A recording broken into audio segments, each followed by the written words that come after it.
genetic material into the cells of our body that tell it to make tons and tons of spike protein, right? We're not adding a little bit like a traditional vaccine and then having your body make an antibody response. We've decided, let's just make the body just make tons of the spike protein.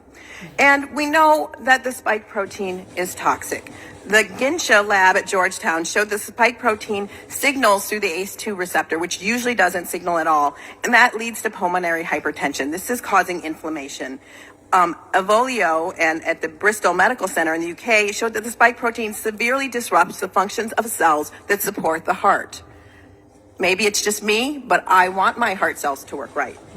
Lee et al. Out of Hong Kong demonstrated the antibodies made to the spike protein cross-react with our own tissues so that many people, when they make antibodies to the spike protein, they're getting an autoimmune response that can be devastating.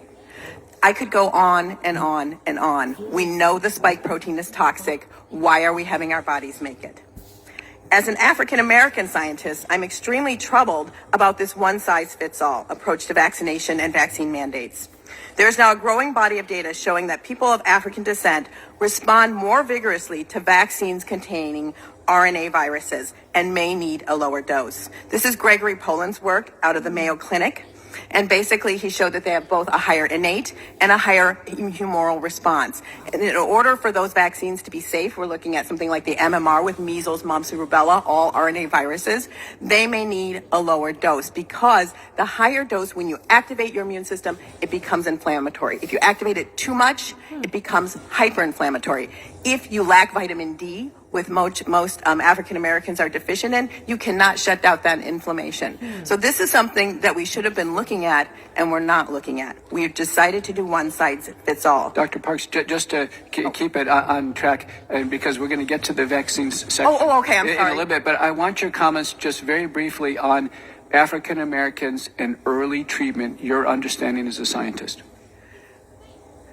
We need to have vitamin D. Right? We need to have vitamin D sufficiency. In fact, we need to have hydroxychloroquine. Not only is it's anti-inflammatory, but it actually modulates many of the predispositions for diabetes and hypertension that African Americans suffer from. So regardless of the fact that it's used as a to prevent viral replication and things like that, it can actually modulate the predispositions. And so why wouldn't you want to give it in order to stabilize things like blood sugar levels and in order to stabilize inflammation? Very specifically, African Americans have double the mortality of non-African Americans, and the mortalities all happen in the hospital.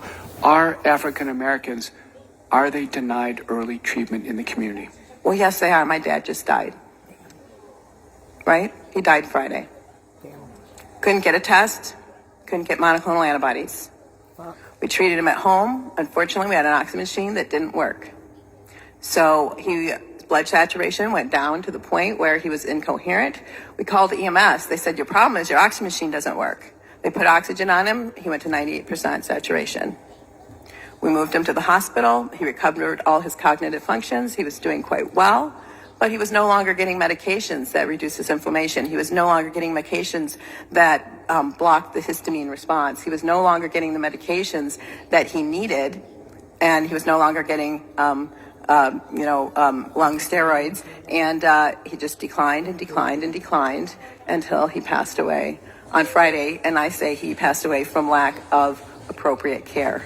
Yeah, thank you. Did you have no right to insist that your father was treated?